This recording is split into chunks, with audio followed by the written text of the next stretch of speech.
Yes, gwakyekumidde ku Projan Media TV okola omulimu gw'amaanyi nnyo. Sijja kubabeebaza mmwe abeekumira Projan Media TV, abasubscribinga, abalikinga n'abakomentinga n'abantu bammanga mukola omulimu gw'amaanyi. Saara Faida nakandi kakinina sijja koowa kutumira.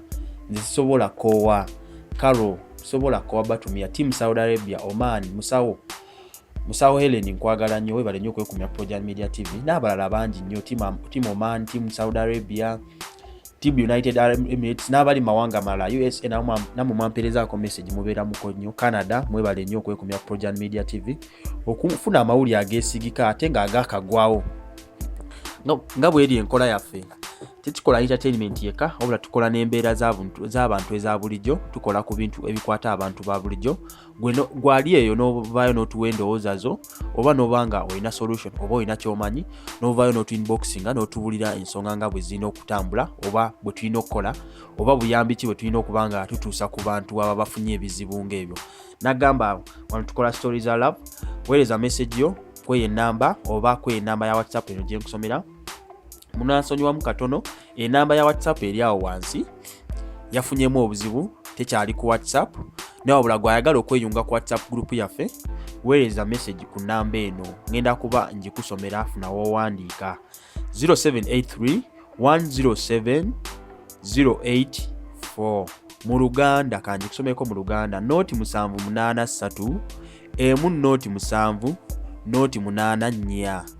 Juweerezeeko message osobole okuba nga oyungibwa butereevu ku WhatsApp group yaffe, noti 783 emu noti 7 noti 84. Ogenda kuba ogiweerezaako message omugambe oba ogambe oweezeeko message nti njagala yingira WhatsApp group yammwe, tugenda kuba tukuyungako obutereevu. Gw'alina ekizibu mu by'omukwano, alina ekizibu ekikwata ku kikula kya muntu oba abantu ba bulijjo, tuweereze message, tugenda kuba ekizibu ekyo tukituusa tukirinnya ku nfeete. Olunaku olwaleero story gyendeese ya ekitongole kya poliisi ekya Flying Squad. Fena tukimanyi Flying Squad kyekitongole kya poliisi ekinoonyereza ku mizi gy'emisango egy'amaanyi wano wakati mu ggwanga Uganda. Flying Squad yavuddeyo n'ekwata omusajja ono yakwatiddwa oluvannyuma lwa mukyala we okubuzibwawo. Bino ebintu by'okubuzaawo abantu oba abakyala muno mu Uganda gwafuuka muze, buli omu akola kyayagala ku kitonde ekikyala, era nga wano ffe ku Projan Media TV tukivumirira. Si kikola kirungi, abakyala bagwanibwa okuweebwa ebitiibwa byabwe bibegwana. Mukyala tovaayo buvi n'ovaayo n'omuwamba lwakuba ng'oli musajja olina amaanyi. Okubuzibwawo abakyala wano mu Uganda gwafuuka muze. So omusajja yakwatiddwa, mukyala we yabuzibwawo mu ngeri etankanibwa.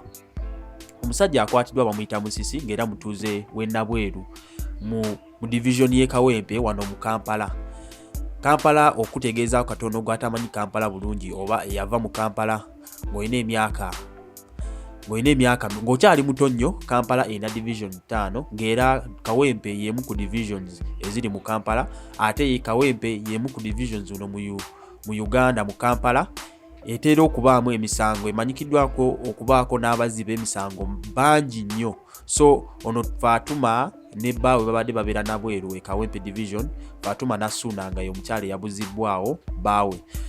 Okusinziira ku mwogezi wa poliisi mu Kampala n'emiriraano Patrick Onyango, yavuddeyo n'agamba nti famire y'omukyala yavaayo nejja ku poliisi ne waaba omusango nti muwala waabe oba muganda waabe oba oyinza oga anti waabe takyalabika oba yabuzibwawo, naye obula bba bwe bamugambako yeebuzaabuza okulaga nti alina kyamanyi ku mayitire ga mukyala we.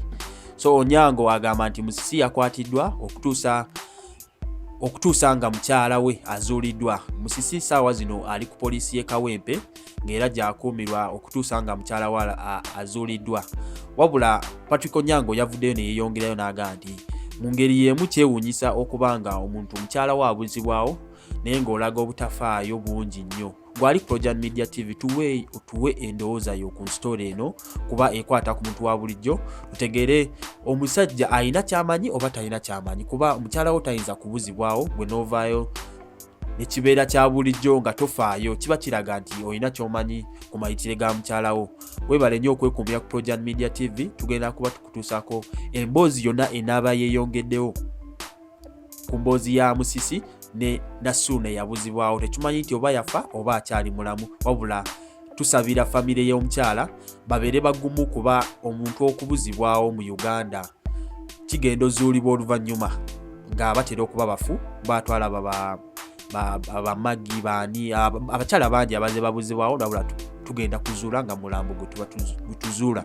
So tubasabire nnyo tubateeke mu ssaala bazuule muganda waabwe, mami waabwe, anti waabwe abeere nga akyali mulamu, oba tusabira n'omusajja wabanga talina kyamanyi naye okusinziira ku mbeera ze bw'omutunuulira obulungi osoma psychology we bulungi alaga alina kyamanyi.